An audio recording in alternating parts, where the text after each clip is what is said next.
میرے ساتھ دعا پڑھ لیجیے۔ نویت سنت الاعتکاف۔ الحمد للہ وحدہ وسلام علی من لا نبی بعد، اما بعد، قال اللہ تعالی فی القرآن المجید والفرقان الحمید، اعوذ باللہ من الشیطان الرجیم، بسم اللہ الرحمن الرحیم، قل هل يستوي الذین يعلمون والذین لا يعلمون، صدق اللہ العظیم۔ اللہ پاک کا عظیم احسان کہ آج ہم ظہر کی نماز کے بعد پھر سے روزانہ کی طرح رمضان المبارک میں دینی مسائل، شرعی مسائل سیکھنے سکھانے کے لیے جمع ہیں، اور یہ سیشن بہت خوبصورت، مزین اور کیوں نہ ہو اللہ کے گھر میں ہے، جو جنت کی 11 سے کم نہیں، جنت کے حصے سے کم نہیں۔ جتنا بیٹھو اتنا لطف آتا ہے۔ اگر ہمیں کچھ بیرونی دینی مسائل کے علاوہ باہر کے کچھ مصروفیت نہ ہوتی تو شاید وقت پورا مسجد میں گزرتا، جیسے کہ اعتکاف والوں کا گزر رہا ہے۔ ان کی قربانی ہے، انہوں نے اپنے مسائل کو بالائے طاق رکھ کر، وقت نکال کر اللہ کے گھر میں آ کر بیٹھ گئے۔ یقیناً دیکھا جائے تو ان کے لمحات، ان کے شب و روز پر رشک بھی ہوتا ہے۔ کتنے اچھے لمحات ہیں ان کے، دنیا سے الگ تھلگ ہو کر وہ اللہ کی دہلیز پر آ کر بیٹھ گئے ہیں اور اسے منانے میں لگے ہوئے ہیں۔ تو وہ لمحے یقیناً ہمیں بھی میسر آ سکتے ہیں۔ کچھ وہ بھی ہے کہ جنہوں نے مزید لمحات نکال کر اور روحانیت محسوس کرنے کے لیے بیرون کا سفر کیا، اور وہ مسجد نبوی میں اور کچھ لوگ مسجد حرام میں بھی اعتکاف کیے ہوئے ہیں۔ اپنے پونہ کے کچھ ہمارے رفقا ہے، اعزاء ہے، جنہوں نے کوشش کی اور الحمدللہ ان کی کوشش کامیاب ہوئی۔ اللہ پاک ہماری مسجد کے اعتکاف کرنے والوں کو بھی حرم کے اعتکاف کی سعادت نصیب فرمائے، کیونکہ وہ اعتکاف معمولی اعتکاف نہیں، اس کی عظمتیں اور برکتیں بہت زیادہ ہیں۔ درود پاک پڑھ لیجیے۔ اللہم صلی علی سیدنا و نبینا و مولانا محمد النبی الامی وعلی آلہ و اصحابہ وبارک وسلم۔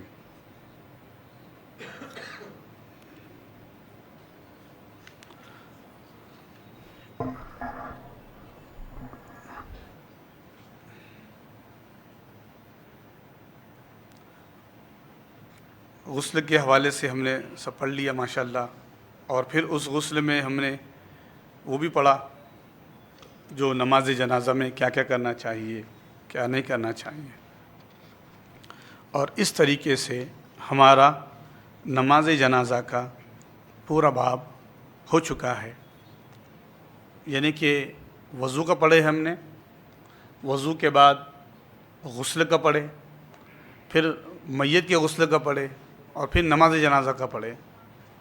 اب اس کے بعد جو ہے ہم آغاز کر رہے ہیں جو روزانہ ہمیں ضروری ہوتا ہے، نماز، 5 وقتہ نماز۔ تو نماز، صلاۃ جو ہے اس کا اردو اور پرشین میں ترجمہ ہے، جس کے معنی دعا کے ہے، اور اسلامک ٹرمینالوجی میں نماز کا معنی، صلاۃ کا معنی قیام کرنا، رکوع کرنا، سجدہ وغیرہ کا نام نماز ہے۔ نماز وہ عبادت ہے جو سب سے پہلے فرض ہوئی اور پھر سب سے پہلے دنیا سے اٹھائی لی جائیں گی۔ یعنی سب سے پہلے یہی فرض ہوئی اور سب سے پہلے اسی کو اٹھایا جائے گا، اور سب سے پہلے قیامت کے دن اسی کا سوال ہوگا۔ کسی نے خوب شعر لکھا ہے، اول روز محشر کے جا گداز بود، اول پرسش نماز بود۔ روز محشر کے جا گداز بود، اول پرسش نماز بود۔ نماز سے کوئی شریعت خالی نہیں۔ حضرت آدم علیہ السلام سے لے کر جتنے بھی انبیاء گزرے ہیں سب پر نماز فرض تھی، البتہ تعداد میں اور طریقے میں فرق رہا، اور اب شریعت اسلامیہ میں جس طریقے کا حکم ہے وہ مکمل طریقۂ نماز ہے نا۔ تو اور اس میں کوئی جو ہے وہ صرف کھڑے رہ کے عبادت کر رہے، کوئی قیام میں ہے، کوئی قاعدے میں ہے، تو الگ الگ شریعت میں الگ الگ نماز تھی۔ اب وہ کیا تھی وہ جنرل نالج میں ہو سکتا ہے، مل سکتا ہے کسی روایات میں اس طریقے سے۔ نماز اسلام کا رکن اول ہے ایمان کے بعد، اور بڑا ہے، بلکہ اگر یوں کہا جائے کہ اسلام کی عمارت زیادہ تر اسی پر قائم ہے نا۔ من اقامہ فقد اقام الدین، حدیث کے الفاظ ہے، جس نے نماز کو قائم کیا اس نے دین کو قائم کیا۔ ومن ہدمہ فقد ہدم الدین، اور جس نے نماز کو چھوڑ دیا اس نے دین کو چھوڑ دیا۔ نبی اکرم صلی اللہ علیہ وسلم ارشاد فرماتے ہیں، نماز دین کا ستون ہے، جس نے نماز کو قائم کیا اس نے دین کو قائم کیا، اور جس نے نماز کو چھوڑ دیا اس نے گویا کہ بنیاد دین کی منہدم کر دی۔ اور فرمایا آقا نے، نماز کے بغیر دین ایسا ہے، مذہب اسلام اس بندے کا ایسا ہے نماز کے بغیر جیسے سر کے بغیر جسم۔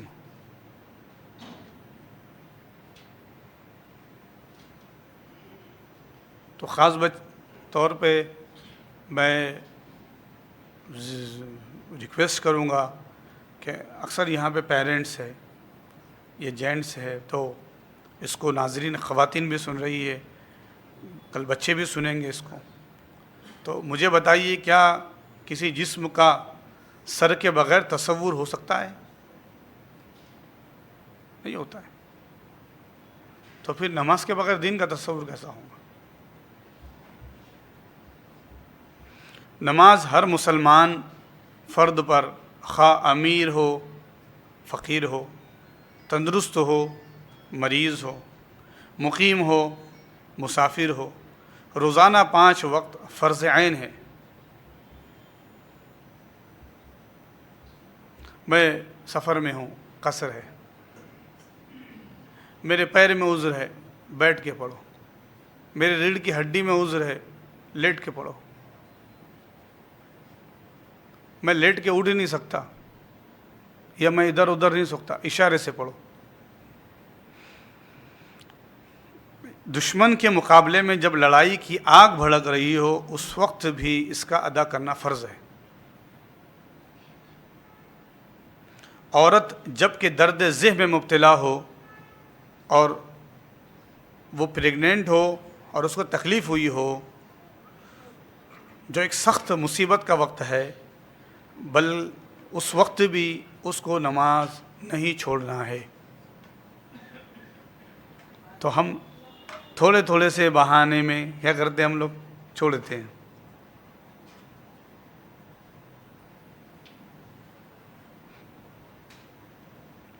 حدیث پاک میں آتا ہے 7 برس کی عمر ہی سے بچے کو نماز پڑھنے کی تاکید کرنے اور 10 برس کی عمر میں نماز کے چھوڑنے پر بچے کو مارنے کا حکم ہے۔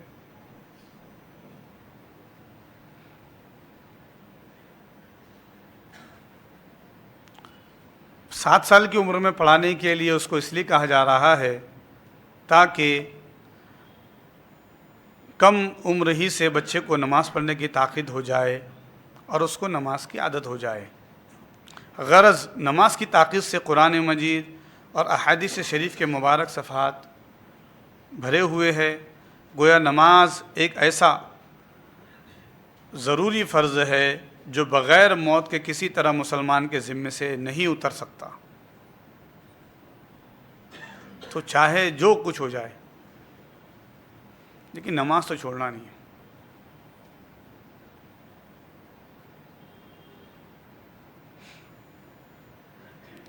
تو یہ بالکل بھی غلط ہے کہ نماز صرف مولانا لوگ پڑھیں گے، نماز صرف داڑھی والوں پر ہے، نماز صرف عالمہ خواتین پر ہے، جو علم رکھتے ہیں ان پر نماز ہے۔ ایسا نہیں ہے، ہر کلمہ پڑھنے والے پر نماز فرض عین ہے۔ اب یہ نماز پڑھنا ہے، یہ حکم ہے نماز کا، اور اب اگر کوئی نماز نہیں پڑھتا ہے تو پھر اس کے لیے کیا ہے؟ حضور اکرم صلی اللہ علیہ وسلم ارشاد فرماتے ہیں، نماز مومن اور کافر کے درمیان ایک امتیاز کرنے والی چیز ہے۔ جس نے جان بوجھ کر نماز چھوڑ دی وہ کافر ہو گیا، کفر کے قریب ہو گیا۔ اور فرمایا نماز نہ چھوڑنا کہ نماز چھوڑنے والے سے اسلام کا ذمہ بری ہے۔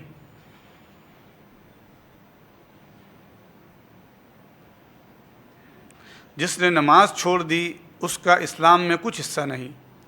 جس نے نماز چھوڑ دی وہ قیامت کے دن فرعون، قارون، حامان، ابی بن خلف جیسے دشمنان خدا کے ساتھ ہوں گا۔ اللہ اکبر۔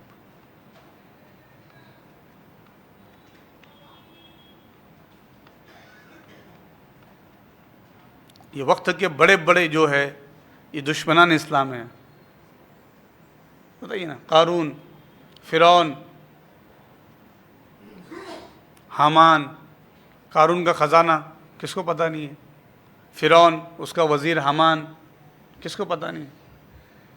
یہ لوگ سخت اسلام دشمن تھے، نبیوں کے سخت دشمن تھے یہ۔ تو جو نماز چھوڑنے والا ہے، ذکر آتا ہے تو یہ ان کا ساتھی ہے۔ نماز کو چھوڑنے والا یہ اہل ایمان میں سے نہیں ہو سکتا، دشمنان اسلام میں سے ہو سکتا ہے۔ تو ان ارشادات کے بعد نماز چھوڑ دینے سے کیا اثر مرتب ہوتا ہے اور مسلمان کو اسلام کے ساتھ کیا نسبت قائم رہتی ہے، ہر شخص بخوبی۔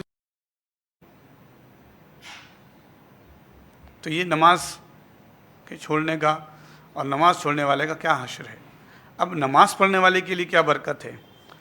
نماز خدا کے ساتھ تعلق بندگی کو تازہ کرتی ہے۔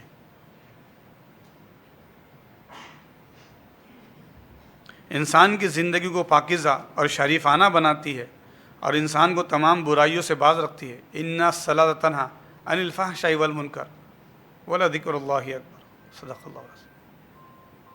تو نماز پڑھنے والے میں خود بخود ایک اسپرٹ آتی ہے، اور وہ تو ہم نے آپ نے دیکھا ہے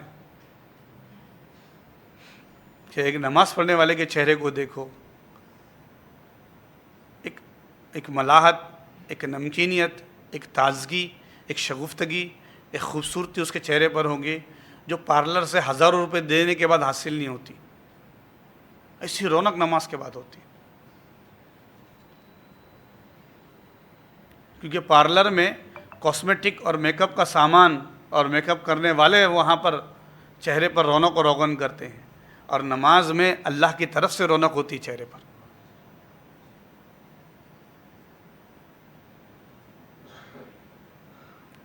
تو جیسی مسجد سے نکلتے ہیں نمازی، خود چہرے پر ان کی ایک رونق محسوس ہوتی ہے،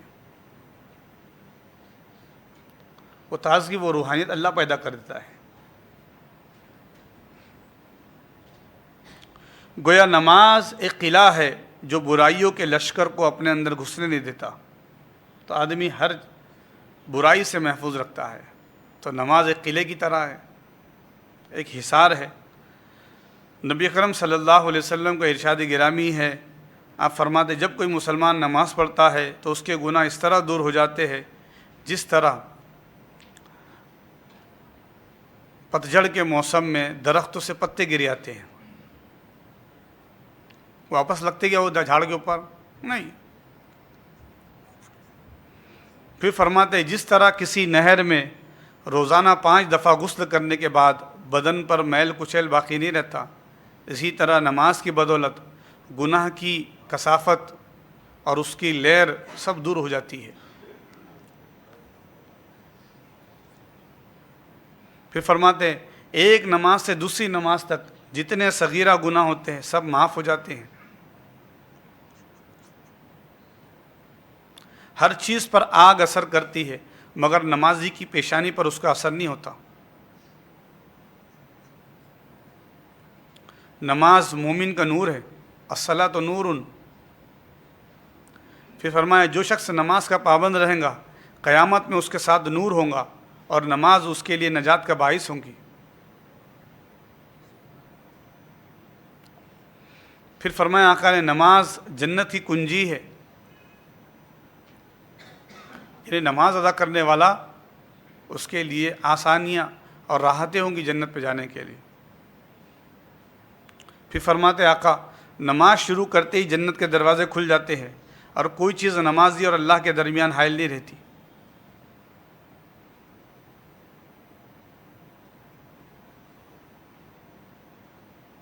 پھر فرمایا بندے کو اللہ کا قرب زیادہ تر سجدے میں ہی حاصل ہوتا ہے۔ نمازی نماز میں اللہ سے سرگوشی کرتا ہے۔ سرگوشی کیسے کہتے ہیں؟ کوئی اپنے قریبی سے کوئی راز کی باتیں کرنا، اس کو کہتے ہیں سرگوشی۔ اور آقا فرماتے کہ جب بندہ نماز میں ہوتا ہے گویا خدا سے گفتگو کر رہا ہوتا ہے۔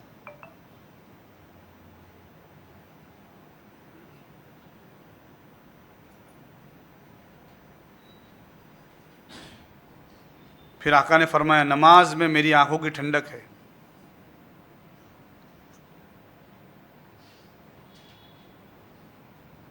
بتائیے تو نماز کی برکتیں کتنے دیکھیے آپ۔ اچھا نماز میں کیا کرنا ہے آپ کو بتائیے؟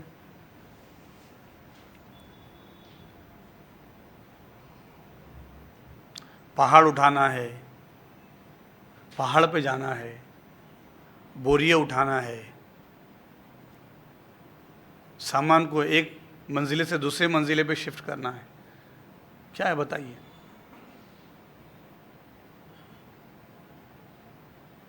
پوری زمین کو اللہ نے سجدہ گاہ بنا دیا، جہاں چاہو نماز پڑھو۔ حضرت موسیٰ علیہ السلام کے دور میں نماز پڑھنے کے لیے مقام مخصوص تھا، پوری قوم کو ایک جگہ آنا پڑتا تھا تب نماز ہوتی تھی۔ آپ بتائیے گھر میں ہے، دکان میں ہے، مکان میں ہے، بازار میں ہے، جہاں ہیں آپ، سفر میں ہے، کتنا وقت درکار ہے اور کیا لگ رہا ہے اس کے لیے؟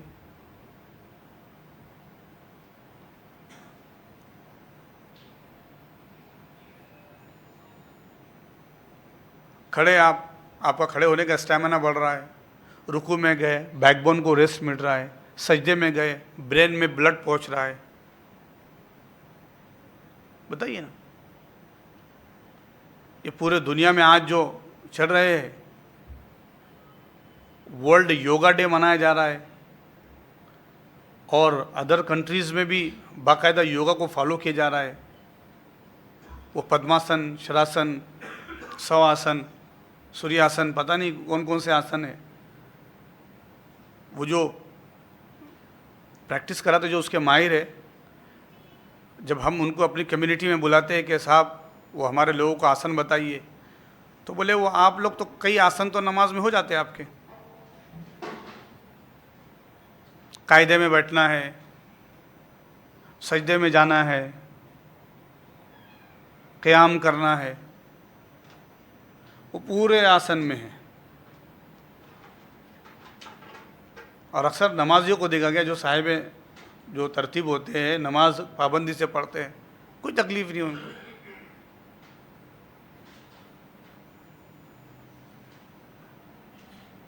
تب غور کریں آپ کہ ہمارے جو برادران وطن، ہمارے جو ڈاکٹرس ہیں یہاں پہ، اگر وہ کسی چیز کو دیکھتے تو وہ ایک ڈاکٹر صاحب ہے، آئی اسپیشلسٹ ہے، مسلم نہیں ہے، تو انہوں نے بہت کچرا وغیرہ دیکھا تو وہ انہوں نے پوچھے مسلم بھائی سے آپ وضو نہیں کرتے کیا؟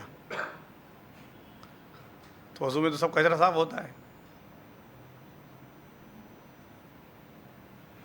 ایک صاحب کا بہت برین کا پرابلم ہے، ہمیشہ ان کو انکانشیس ہو جاتے ہیں، کچھ ہو جاتے ہیں، تو ایک برین کا جو خاص ڈاکٹر ہے اس نے کہا کہ آپ نماز پابندی سے پڑھتے کیا؟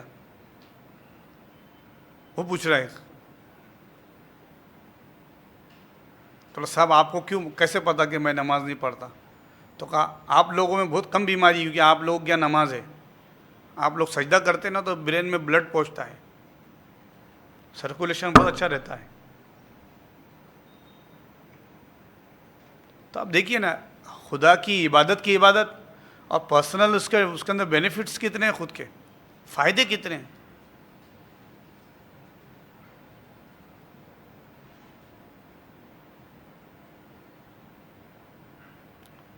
ایک صاحب ہے بہت قریبی ہے، تو ان کے گھٹنوں میں درد ہے، یا کچھ ان کا لیگ میں بونس ہے، اس میں کچھ پرابلم ہے، تو پین ہوتا ہے ان کو کبھی پین. تو بولے مولانا پین ہو رہا ہے مجھے. تو میرا ڈاکٹر کو بتائیے. نہیں، بولے اس کا بہت اچھا حل ہے میرے پاس. بولا کیا حل ہے؟ بولے میں کچھ زیادہ رکعت پڑھوں گا نا نماز تو پین چلا جاتا. کچھ زیادہ رکعتیں پڑھتا ہوں تو پین چلا جاتا. مطلب کیوں، یہ کیسا ہو گیا؟ بولے ہاں، کیونکہ جو بونس ہے جو جب بھی فولڈ ہوتے رہتے وہ ورکنگ میں آ جاتے نا تو پین چلا جاتا. بولا ماشاء اللہ. تو جو نماز کا عادی ہوگا تو اس کو تکلیف ہی نہیں ہوں گی. تو بندہ یہ بھی تو دیکھے نا کہ یہ عبادت مخصوص کی گئی ہے اور اتنی توجہ دلائی اور بار بار کہا گیا، تو ہمیں کوئی تو ایسی چیز نہیں ہے کہ جس سے ہم کو تکلیف ہو.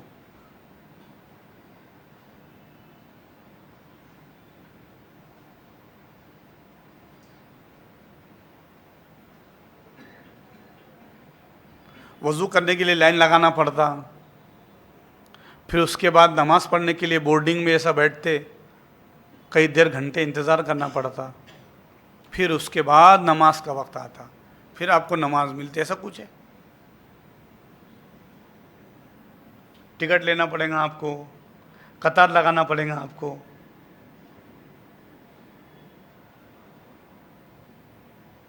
جگہ ڈھونڈنا پڑے گا.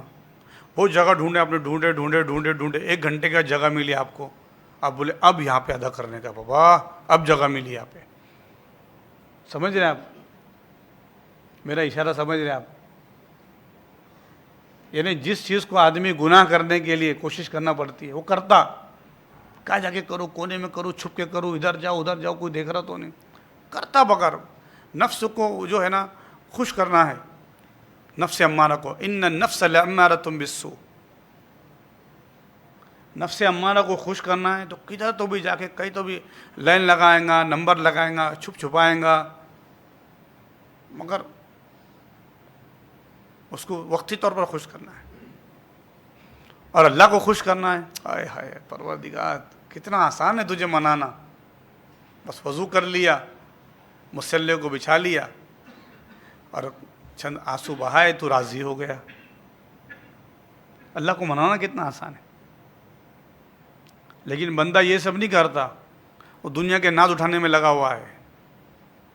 تاریخ دی جا رہی، ڈیٹ دی جا رہی، ڈیٹ لی جا رہی ہے، وقت طے ہو رہا، یہ گھنٹوں انتظار، پھر ناز اور پھر نخرے اور کیا کیا کیا کیا. تو ہم غور کریں کہ ہم وَلَا تَتَّبِعُوا خُطُوَاتِ الشَّيْطَانِ. اللہ پاک فرما رہا ہے شیطان کے راستے پر نہ جائے، اس کے راستے پر. پھر کس راستے پر چلے؟ تو کہا یاسین والقرآن الحکیم انک لمن المرسلین علی صراط مستقیم. سیدھے راستے پر چلو، جا صراط مستقیم پر. نبی رحمت بھی اسی راستے پر آپ سے ملیں گے. اور یہ کامیابی کا راستہ ہے، بھلائی کا راستہ ہے. اللہ پاک ہم کو 5 وقتہ نمازی بنائے، نمازی بنائے، نمازی بنائے.